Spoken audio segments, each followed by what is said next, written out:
the Baen Free Radio Hour.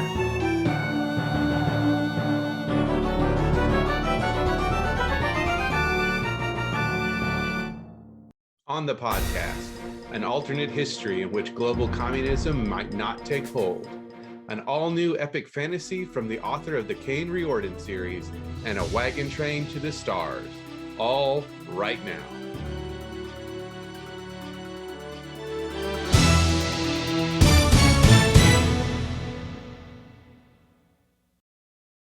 Welcome to the podcast. It's a pleasure to have you along. I'm Baen Associate Editor David F. Sharirod, sitting in for your usual host, Tony Daniel. Today we bring you part 2 of my conversation with Tony, Christopher Ruocchio, David Weber, Wen Spencer, and Lou Berger about the new anthology World Breakers, which is a collection of military science fiction stories about sentient tanks, plus part 3 of the audio dramatization of Eric Flint's Islands, adapted by Tony Daniel. But first, the news.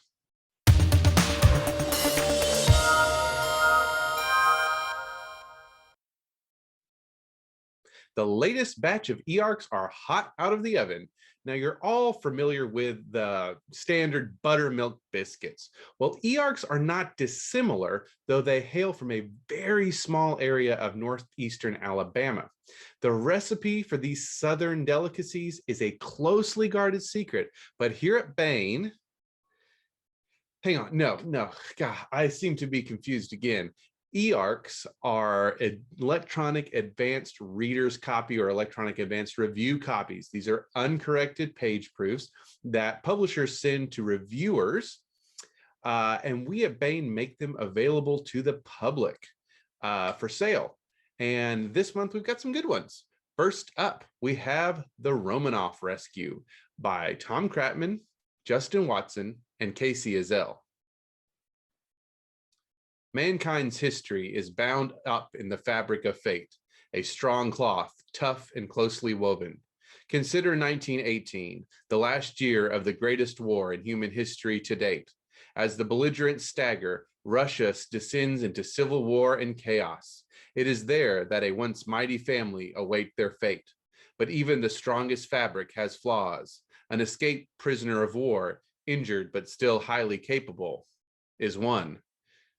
An airship at loose ends after a failed mission might be another.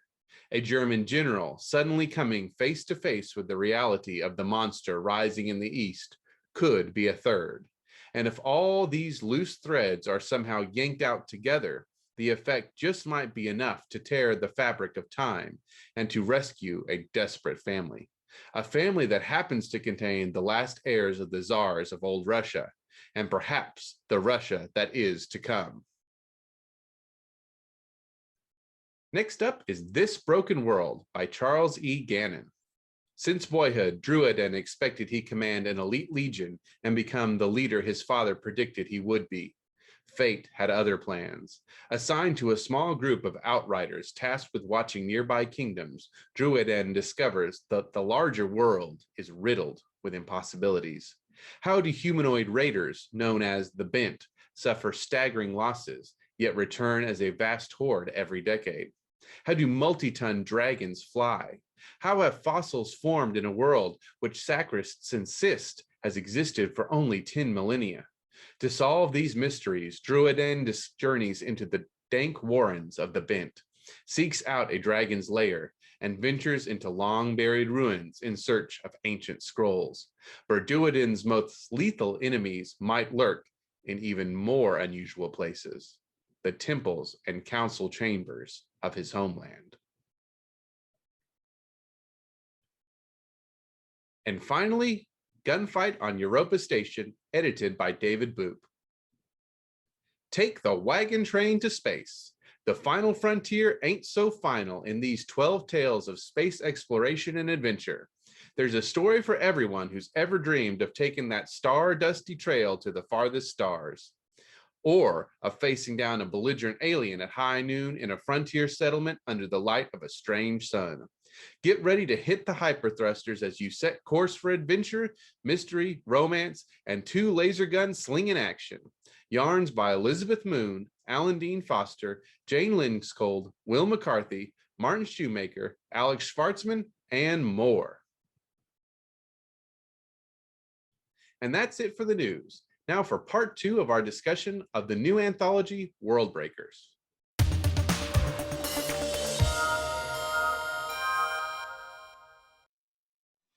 So Christopher, what was it like? Well, I talked to Tony a little bit about editing this before you jumped on. Did you want to add anything about how, you know? Well, so I don't know exactly what Tony said, and if I repeat anything, I He apologize. said that you didn't do anything, and Yeah, that's right. It was a shame that your name was on the cover. He's I all didn't get true, of a course. No, chance. go ahead. You did not say that. Travesty. But anyway. No, well, no. So most of what I do, right, is I was given a list in this case from the two Tonys, people who won in the book. So I was running the paperwork, right? I got contracts settled, got people to say yes or no. I don't think anybody said no this time. Every now and then that happens. But so we got this great list of authors together, right? And that was mostly what I did, was just sort of the keeping track of everything, getting the manuscript together at the end, right, cleaning everything up, because all the authors have different ideas about how manuscripts should be formatted, right? And I got to go and standardize that so our poor typesetter doesn't cry. So I'll do that sort of thing. But no, I think it was a really fun book. I'm really happy with how it came out. Like we said, we've got a lot of stories that played the sort of noble tank AI warrior thing straight. We had some people who messed with it, myself included.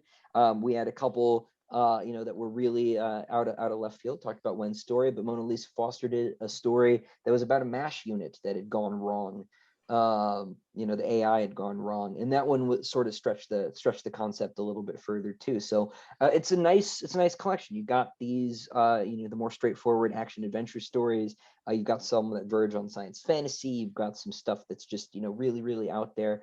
And I think anybody who likes military sci-fi will find 2 or 3 or maybe even 5 stories they really, really like, and some other ones that are maybe not that they won't like, but that are sort of new flavors, right, that are a little bit of a stretch on what they were expecting. So I think it's a really well balanced collection. I'm really, really proud of how this one came out.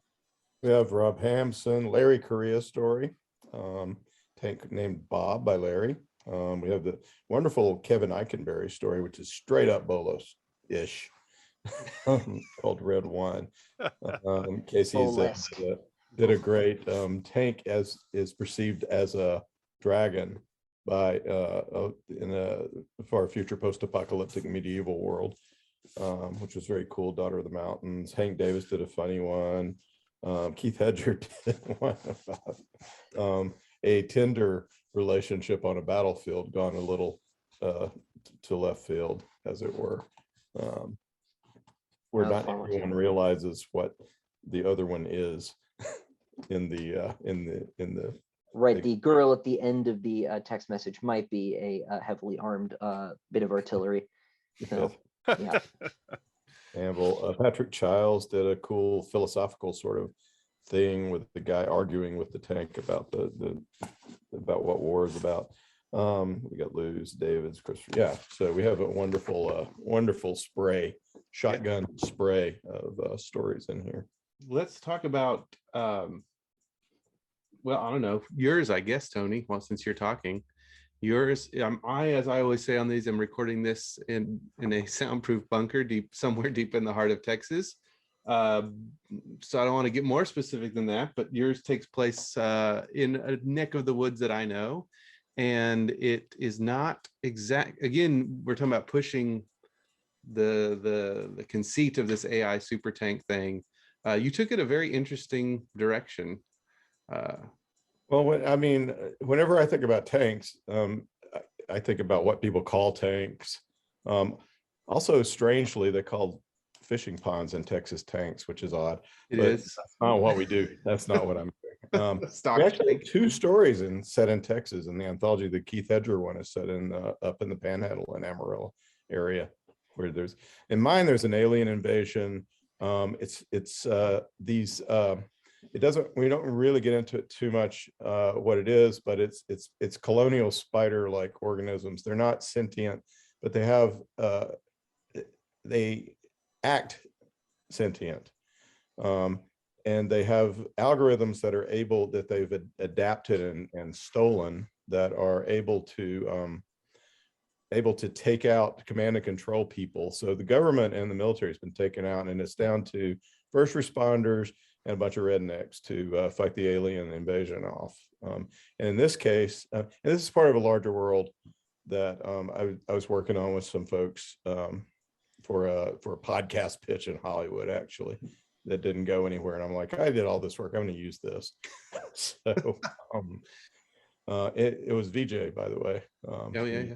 You know, Yeah, sure. DJ Boyd, he's a staff writer on SWAT now, but he is anyway. So I got permission from them to use the world, and what it is this fellow out in East Texas who was basically, he's kind of a ne'er-do-well. He's started making a good living doing CBD oils and essential soaps and things like that, and selling them at his granddaddy's store, and maybe a little bit of selling of other hemp products on the side went into this. But he's one of the guys who, once the aliens invaded, the Maven algorithm, as it were, didn't take him out, and so he is he's out there fighting these aliens, and they appear. There's all kind of different. There's quantum phenomena that they use as weapons. And they appear in all kind of different ways, and he's learned how to fight them. And one of the things that lets him get around is this giant GMC truck, a GMC Sierra. And so I've always thought, that those things are tanks, and why can't we just make that be my tank? And so that's what it is. It's a GMC Sierra. I'll read you the description that and I was helped actually by Tony Wisecoff's boyfriend Rusty, who knows these things. With his not drug profits, he'd installed the full package on the Sierra: Rancho shocks, locking rear differential, underbody skid plates, heavy duty air filter, dual exhaust system, and a custom 2-speed transfer case with a granny gear. He put in an 8-inch aftermarket lift package, and for tires, 38-inch Baja claws. So if that's not a tank, I don't know what is. And so aliens plop this skyscraper like thing down. It's actually turned on its side, sort of skyscraper. It looks like a enormous, ugly cornucopia, and it starts putting out a sort of mental call. It's not psychic or anything. It has to do with quantum phenomena that some people are susceptible to, and they are drawn to this thing, and they go in and they don't come out. The aliens are after something from humans, and they're attacking out in the countryside with various quantum weapons, and they're appearing as sort of horde beings, and they look a lot like guys in ghillie suits and camouflage, from afar. And it's just a scary world that he's in, and he's driving around in this tank, and the aliens have tried to infiltrate with a cuckoo-like being that appears to be like a girl that is also sort of a horde thing, and he starts fighting her. He defeats her, and she escapes into this truck, and so he's driving around a sentient a truck that's animated by one of the aliens, and she hates these things that made her. She wants to get back at him worse than he does, and so we have a really badass truck that is tank-like, and it gets equipped with a giant vape by the end of the thing, because we're in East Texas. That is actually a sort of weapon that can fight the aliens finally, and that is the first third of the story, and the rest of it's like, how is he going to stop these things, and how are they together going to? So that's my weird ass allegorical. So as an editor, you thought it's up to me to play this as straight and traditional as possible. Exactly. To set the I could tell. Well, it's not a humorous story at all. And I wanted my alien female characters to be very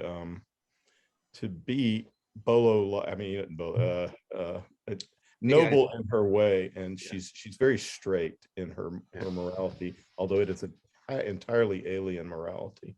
She is like a ferret that wants to kill kill rats.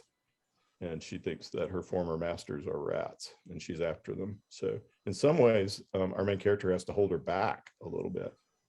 So that's that story, Harvester Man. And then we end the whole dang thing with this amazing sort of Celtic, I don't know what the hell this thing is, but it's a wonderful conclusion set in some far future.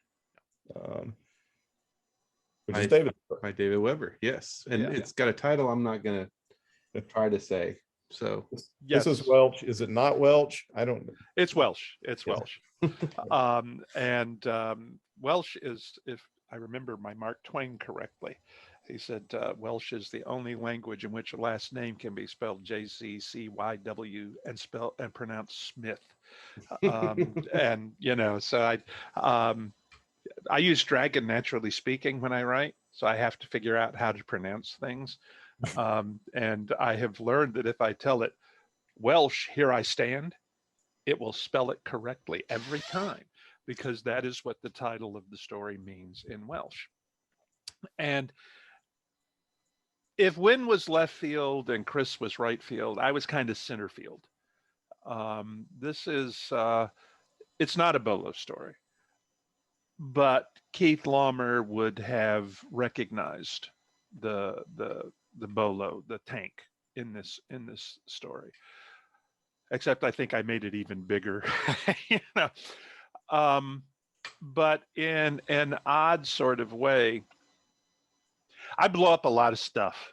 Okay, Tony, both Tonys, we're happy about that. Okay, it's taking on the entire militia of the military of an entire planet. Well, no, it's taking on an entire armored corps that's invading the planet. Yes. Yeah. Essentially, the "Here I Stand" is the motto of the Imperial House that he serves, and he actually is the oldest of the members of they call themselves the Round Table, Iganfrid.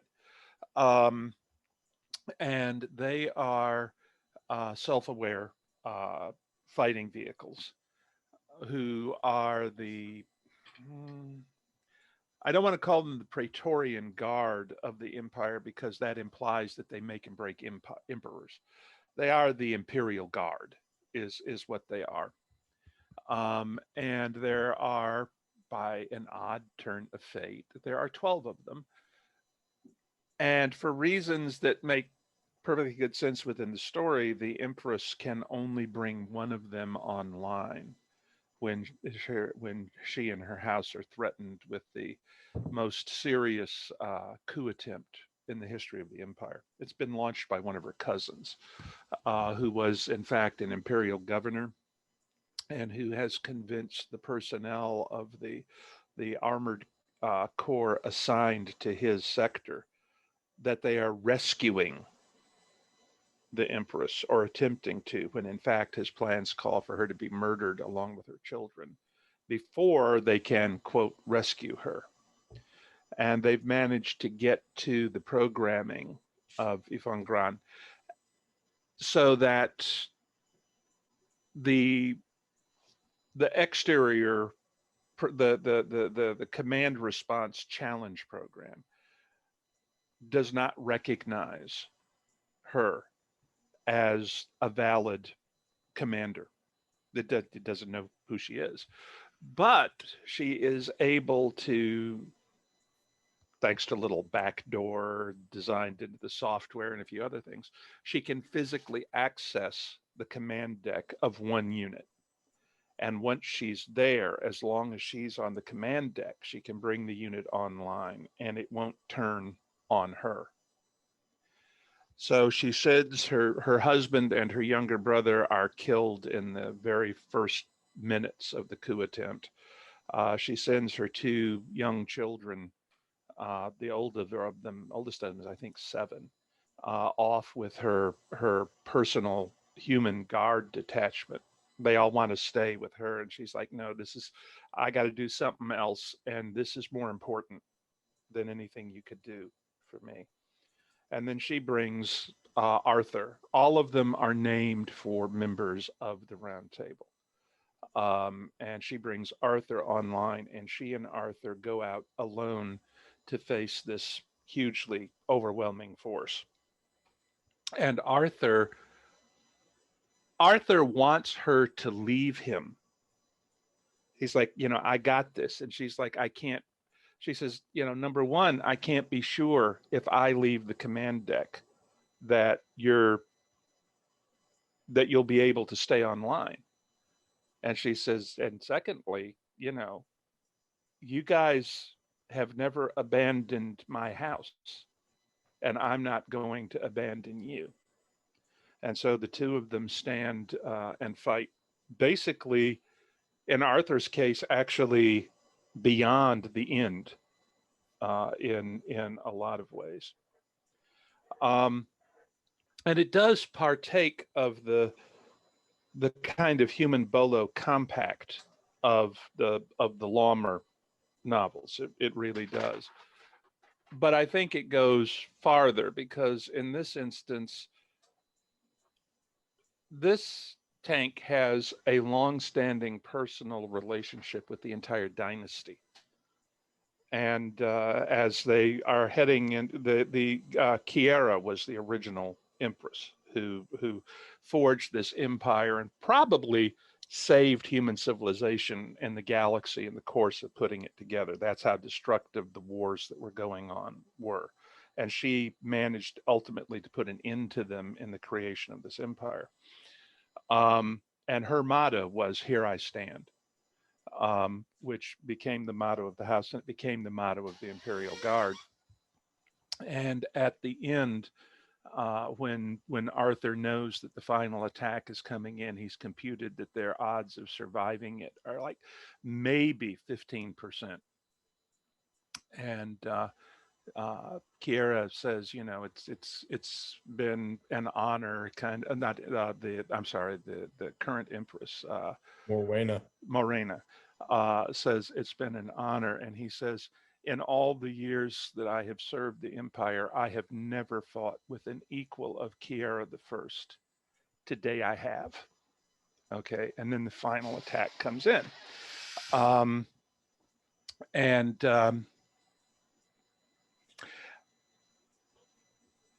not going to tell you how it ends.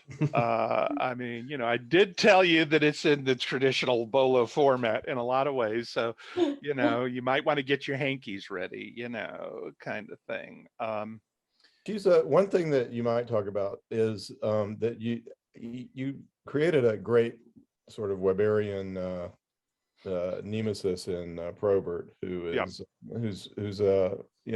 like a lot of your villains. He's got a lot of, he doesn't see himself as a villain. No, he doesn't. He doesn't. A good guy. Well, yeah, he is, and he's complex. Yeah, he is. His position is, what? For like 400 years, this dynasty has had the crown. And it's not like Kiera was the only person who fought to establish this. And yeah, sure, they've done well by the empire. They've been good rulers, but it's time to spread the love around, is basically the way that he sees it.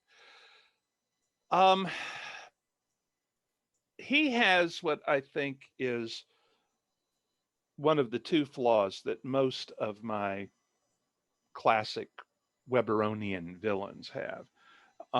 One is a lack of empathy. Everybody around him is a means to an end. And that's how he categorizes. You're either useful or not useful to him. But the other one is that he is able to ignore his responsibilities. He's able to say, the mere fact that I've sworn all these oaths and that I've, done all this stuff means nothing compared to the fact that it's time somebody else was emperor. Okay. Within those two damaged aspects of his personality, he's brave, Okay, he's smart. He can inspire the people under him, even if he sees them primarily as means to an end. And he probably would have made a pretty decent emperor if he'd gotten the throne, not for the same reasons that Morena was a great empress. But you're right. I almost regretted what happened to him, but it was so appropriate that I couldn't change my mind. It had to end the way that it ended. Now I was saying earlier, before we started recording, I think, that I was hospitalized for 10 days with COVID when this story was only about 2/3 finished.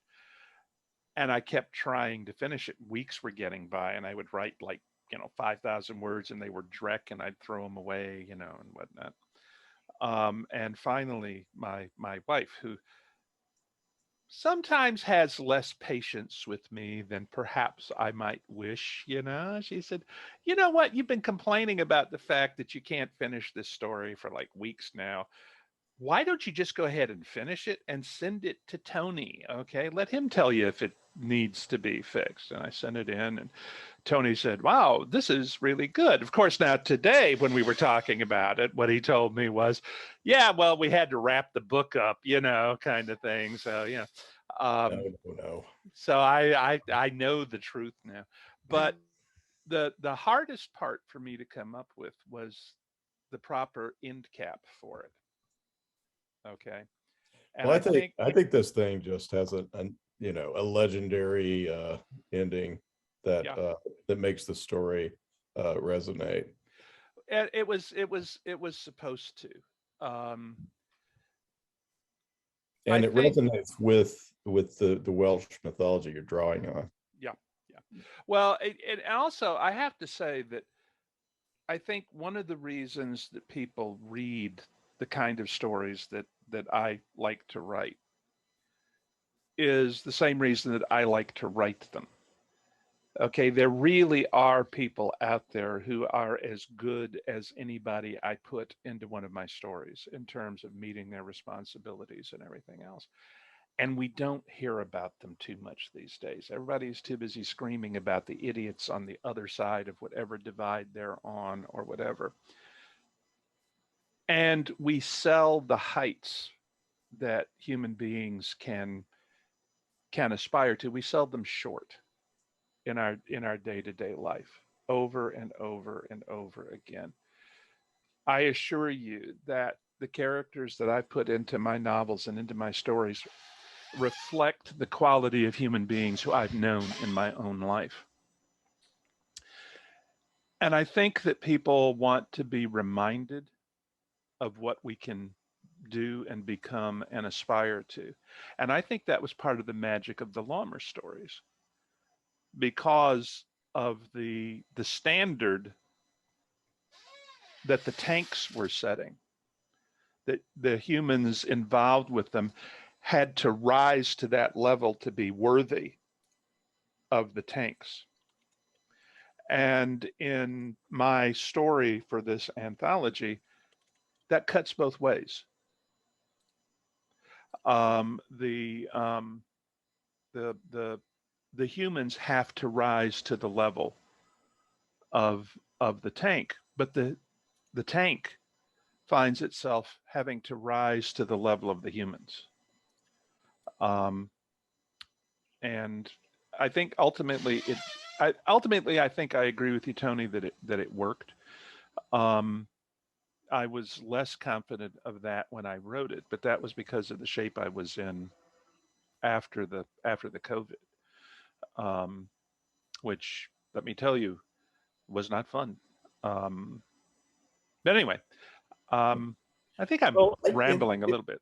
It felt like maybe what was going on was that you saw how it had to end, and you really didn't want that to happen.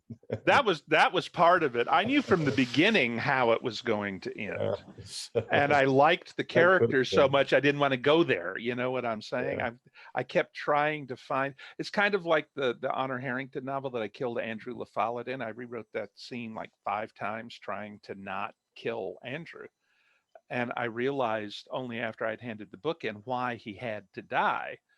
And the reason he had to die was that Honor loses 90% of her family on Sphinx, and you never met them. But you know exactly how much Andrew meant to her. So in losing Andrew, you get that window into how devastated she is by what happened to her homeworld. And that was sort of what happened at the end of this story. Okay. I tried, I tried, but it's Well, that's kind a of, wonderful poetic ending. Let's just leave it at that. I think so. There are comeuppances and there are comeuppances. you know?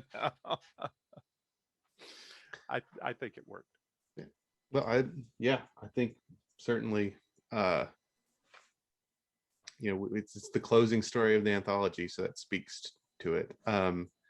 I think that we're about at the time we shoot for these things. So Tony's got the book. I don't have the physical copy here, but it is called World Breakers, and it's out now in trade paperback, or of course you can get it in ebook format, DRM free from Baen eBooks. I just thank everybody: David Weber, Wen Spencer, Tony Daniel, Christopher Ruocchio, and Lou Berger. He had another Zoom commitment, I think, so he had to bounce off a little early, but we're excited to have him be part of the Baen family, and thank him for being on as well. So Absolutely. thank you all so much for taking the time today and talking about World Breakers and the human condition and sentient tanks that blow things up. Thank you. Thanks, Dave.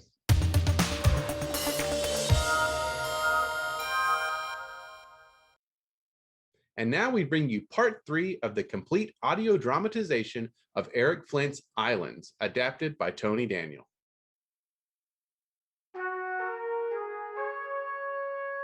I am Luke of Eliphonesus, the aide-de-camp and chief manservant to Calipodius Serenites, a captain in the Roman army of General Belisarius and a son of the wealthy Serenites clan of Constantinople.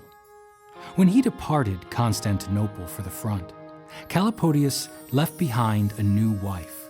They had wed in an arranged marriage to unite 2 aristocratic families, one ancient and poor, the other newly risen and filthy rich. Anna spent much of her youth in the library of a convent, reading about the many changes that had come to the world when the talisman from the future had come back in time to 530 AD, bringing knowledge. She had wanted a different life, if not of adventure, then at least a life of cloistered learning. Instead, she'd been cast into the ancient role of ornamental wife, a role she despised. So Anna decided that if change wasn't coming to her, she would go and find it, even if she had to cross half a world to do so.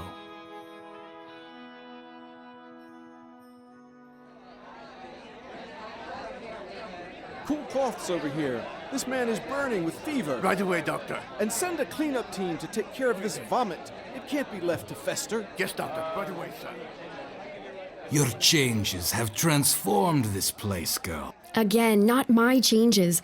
Things I read in a book by a very smart woman. Basic medical and sanitation practices.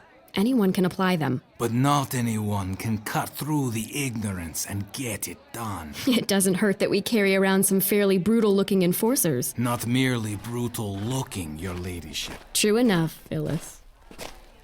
What's this? Look what I found digging through the medicinal herbs. Let me go! Let me go, you stupid Greek demon! She can't be more than 12 and already on the way to a life of crime. I was just trying to find medicine for my poor sick mother. Besides, we heard that the wife of Calipodius was here and we wanted to catch a glimpse of her. We? Here are the others. I believe we caught them all. Red-handed, I might add. You're breaking my arm! Assassin, killer of children! Let me go! I'm a leper! Unclean! Unclean! You seem remarkably spry for a leper. Well, I just caught it. I believe I will take my chances. They're from the orphanage, escapees, no doubt. See the brands on their hands and the back of the neck. Yes.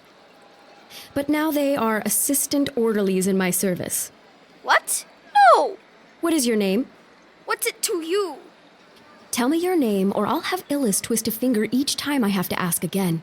He is very good at twisting fingers. Sunila. Well, Sunila, you and these others will be paid a drachma a week to start with. You can start now. Wearing those rags? You have a point. She'll spread infection. I want you 4 back here tomorrow. Katamanes will give you an advance on your wages and find you food and a decent place to stay tonight. I will. You will. 1 drachma. There's more where that came from. Tomorrow morning after sunrise. Do you hear me? I don't want to have to send Illis to find you. It won't be pretty. All right, we will come. Come on, the lot of you. I'll get your money. Then I'll take you to the market so I can make sure you do what the lady says and eat. Now get the move on! Strange are the ways of blind Calapodius' wife. Your legend is growing. What legend? Do you not know, girl? They call you the Angel. I am no angel. What you are is different. You have no idea how important that can be to a man who does nothing day after day than toil under the sun. To a woman who does nothing day after day but wash clothes and carry water. And what is an angel in the end, but something completely different? In this outfit? Your dress has seen better days, lady. Stains of blood, vomit, and urine on it. If my mother could only see me now. She would be proud. You don't know my mother. Illis, we're going to make Calapodius' wife's service official. We'll start with something to set us apart. Yes, new uniforms. Uniforms? We've got dozens of people working for us now. It will cost a fortune. My husband is rich. He can afford it. Need I remind you, girl, that he is not here? You are separated from most of your wealth by 1,000 miles, and my brother, myself, and Abdul don't have any to speak of? Which is why we need a banker. I'll use my husband's name as collateral.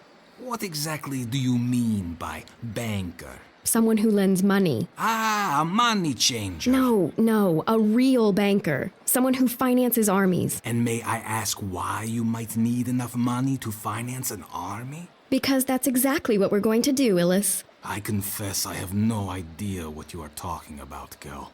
If you were a banker in Barbaricum, where would you be? Again, no clue. At the local commander's headquarters. There I can help you. The local commander is our ally, the Emperor of Persia. Let me see, I'll need something fancy. No, I won't. This vomit-stained dress will do perfectly. So, you are the one. Pleased to meet you, Your Majesty. The pleasure is mine, and this is my chief wife, Irina. Your Highness. To live in such days when legends walk among us. I am just a girl from Constantinople, Your Highness. Of course you are. Now come, drink, relax, then join us at the table. I have a sumptuous feast prepared tonight. Irina oversees the cooking staff. It is one of her many gifts. Excuse me, I must have better music or I'll have those players flogged. You there, pick it up. Come, welcome to our humble abode, Anna Saronaitis. May you live 1,000 years and walk the earth in happiness. 1,000 years? Thank you, I guess. I think we're going to get along quite well.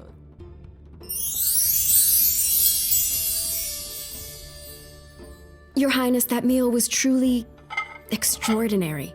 Probably the most delicious meal I've ever had in my life. I'm so happy you enjoyed it. Now please, call me Irina. I hardly think... Very well, Irina. That's better. Now we are women talking to one another. Irina, what did you mean when you said legends walk among us? I am no legend. Pardon me, dear Anna, but Khosrau and I, we are experts on legends. Truth be told, I often think that is all kingship really is, knowing how to make legends. Interesting. Yes, but keep it a secret.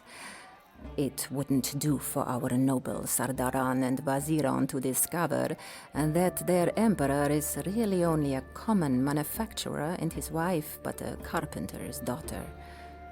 We don't need another rebellion this year. No, of course not. I've spilled the wine on my sleeve. This dress is becoming disgusting. Oh, but it is perfect. Don't even try to remove the stain. By next week, it will be the blood of a dying man brought back to life by the touch of your hand. Ask anyone and they'll swear to it. Irina, you have given me something to think about.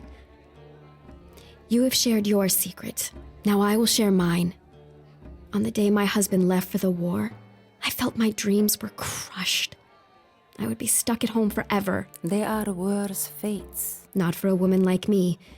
There's something inside me. I can't explain it. I yearn to do something.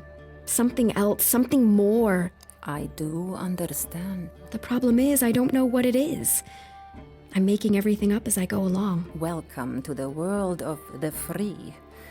We live our own lives here, not someone else's. Anna, I would dearly love to help you find this thing you know not what you are seeking. Do you need anything? As a matter of fact, I have been searching for a banker. A banker? This palace is lousy with them. But I shall point you to the most trustworthy. His name is Pulinda. A Punjabi? That doesn't matter. His money spends as well as any from Persia or Rome. I ought to know. Do you think he will give me a fair rate? You are the wife of Kalopodios the Blind. You are Anna Saronaitis of the wife's service. I think he might just give you the money for the goodwill it will bring him. Well, perhaps charge you a reasonable interest on it, at least.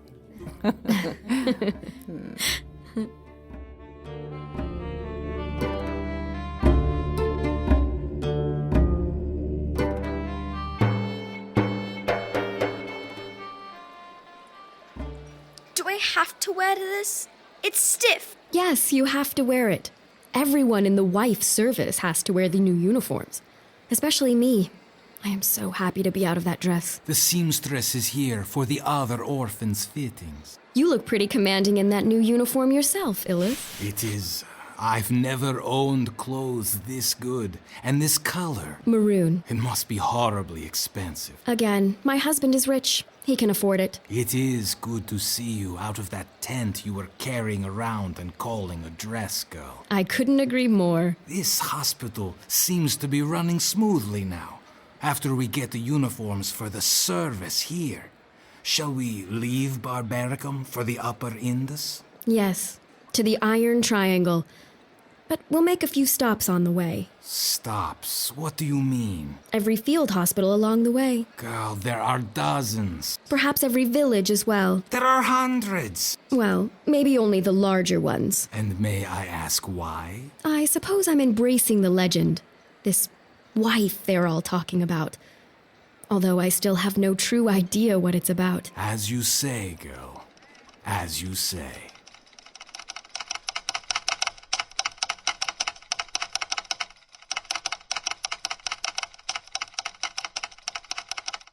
Well, let's have it. Hand it to Luke there. Luke, what message has she sent this time? Interesting. Don't tease the blind man. Read it. It says, why talisman medical precepts not translated into Persian? Stop. Instruct Emperor of Persia to discipline idiots running his hospitals. Stop. Do it. Well, the Persian translation anyway.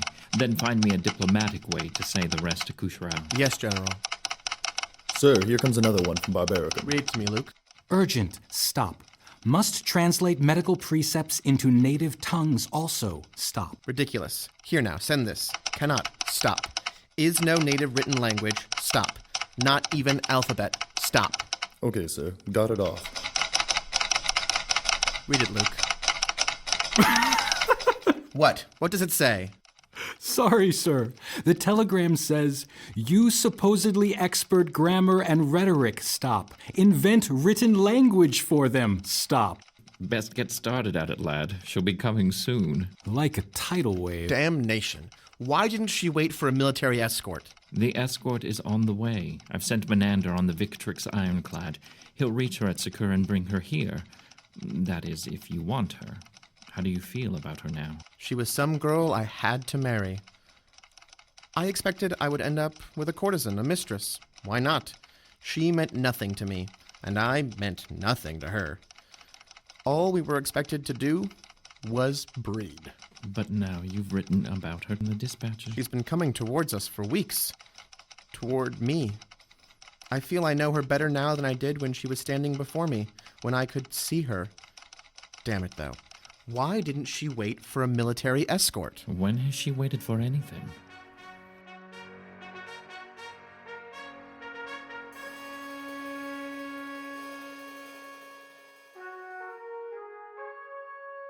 She was coming, but she wasn't in a hurry. There were villages and field hospitals all up the Indus. It was a war of over 500,000 men. There were over 100,000 casualties, and the count was rising. She stopped in the hospitals, brought her train of Calipodius's wife's service men, and found that the care was getting better. General Belisarius's blood-curdling orders were having an effect. But it was in the villages where her legend truly was made. Villages where the inhabitants spoke no known tongue, some guttural polyglot handed down from the dawn of time. Even they had heard her. And when she passed by, they came. They came to behold. They came to be touched. They came to be healed.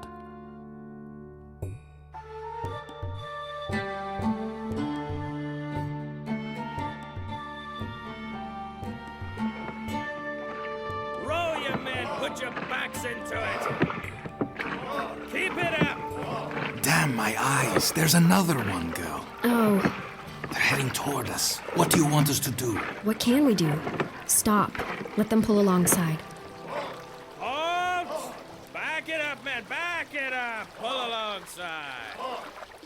Sick. Sick. You help. You help me, boy. I can't heal this kind of sickness. I wish I could. Keep him cool and perhaps the fever will break. You understand? Cold. Cold water. Ellis, these villagers can't understand me. Nobody speaks their tongue. Wife, you touch. You touch, boy. But it will do no good. I'm not a saint. I'm not even a doctor. You touch, boy, wife. Oh, very well. Curse it all to ruin, I'll touch him. There. I touched him, goddammit. Satisfied? Him better soon. Touch of wife is healing touch. Listen to me. You have to get his fever down. Cold. Keep him cold. Ugh, what's the use? I can't bear the look of agony on their faces. You helped them. Nonsense. You can't tell them that. They don't come for nothing, girl. I'm feeding their ignorance. You are giving them hope. It may make a difference. I wish I could believe in the healing touch of the wife, but I don't. I don't even know who this wife is. I don't know if my husband wants me still. I don't know if I want him. There's only one way to find out. Go to the Iron Triangle. That's where he is. Calipodius the Blind. I suppose he really is blind? Yes, completely. It was a terrible wound. He's a man I've never truly met. Now I'm a woman he's never met. What the hell did I have in mind coming here? Why am I still trying to get to him? Sometimes the answer is in what we do. It may be that what we do is the only thing that matters. Tell them to keep rowing. Row, master! Heave away, man. Put your backs into it, you lazy swine.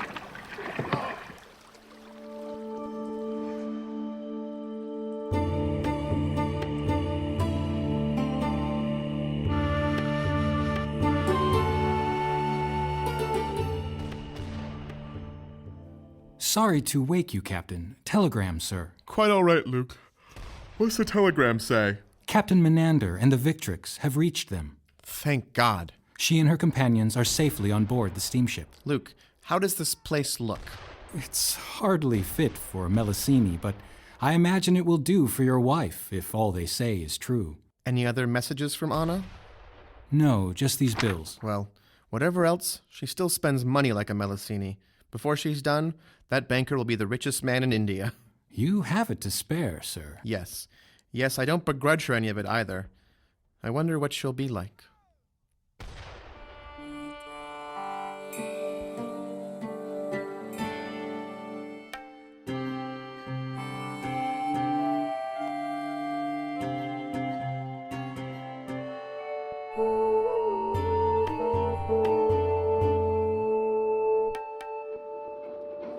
Mistress Serenites, I have been instructed by General Belisarius to see to your safety. I wish you wouldn't touch these unclean people who approach the boat. Keep wishing, Captain Menander. I am not under the command of General Belisarius, and I'll do as I think fit. Yes, ma'am. Mark 1 off the starboard bow. Mark 1, 2, 3, 4 transport boats. What the hell? What is it, Captain? It's an ambush. That's what it is. Those are Malwa boats coming toward us? They are. It's almost inconceivable. To be here, they must have carried those boats for miles and miles over the empty desert. You need to take cover, girl. Your man is right. But what's the point of it? There's no way they could be a real threat to the legions, is there? There is not. We need to hide you away. Now, it's you they're after. They're all dead men. Why? In the name of God, she's just a woman. You wouldn't be saying that if you'd been with us the past few weeks. You're right, I suppose. So where can we put her? Up there, the puckle gun turret. It's surrounded by iron except for the top. It's the safest place on the ship. Do as he says, Lady Serenites. Keep yourself safe and allow us to defend this ship. I completely agree, but I can climb up there on my own. Both of you concentrate on stopping those pirates. Mother Mary, this dress again. Curse it.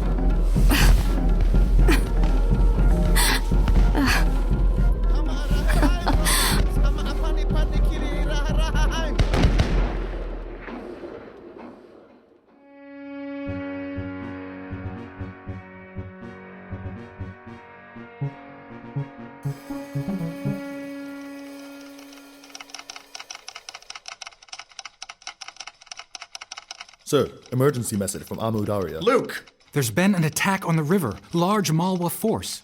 Sir, it's the Victrix they're after. Anna's on that ship. Yes, sir. But how did the enemy get there? There's nothing but desert to the south. I'll tell you how. The Malwa have hauled those boats across the wasteland on a suicide mission. I was a fool not to have foreseen the possibility. Not your fault, sir. Like hell it isn't. We were all so busy being entertained by her journey that we didn't think that our enemy will have heard of her, too. Damn it. No point in sending the Justinian. By the time the ship got there, the battle would be over. As you said, the battle will soon be over. Amu Daria will tell us what the outcome was. And if she's still on her way to me. So we wait.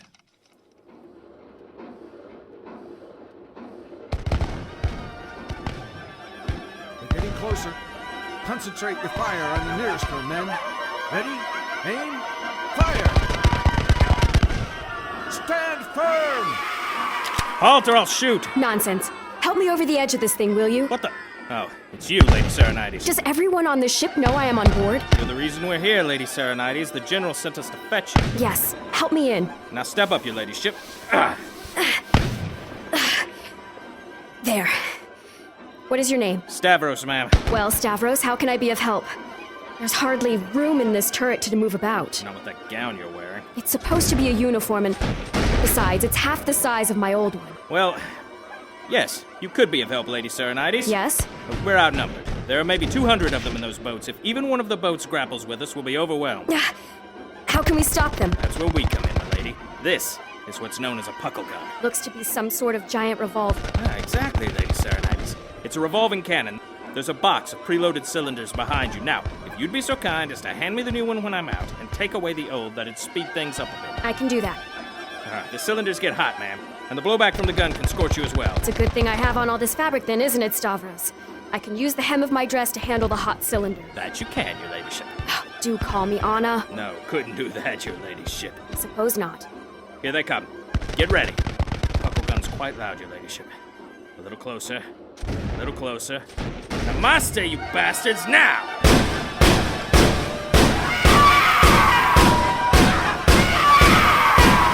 I can't see. What's happening, Stavros? Got a bunch of them, and I think I blew a hole in their boat. Hand me the cylinder.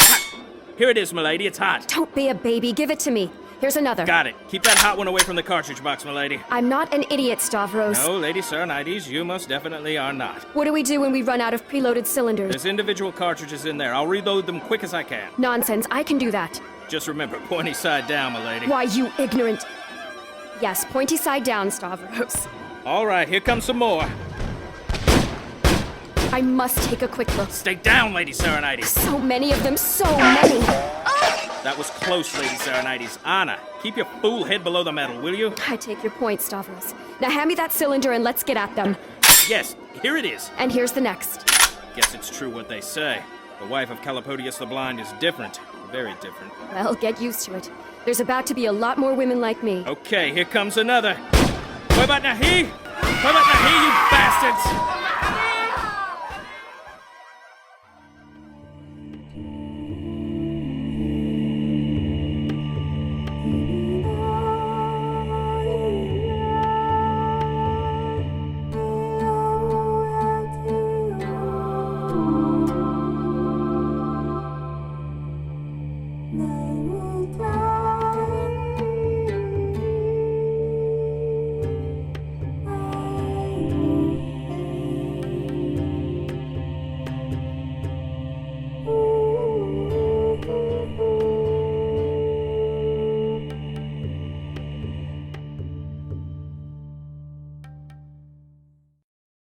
That was part 3 of the complete audio dramatization of Eric Flint's Islands.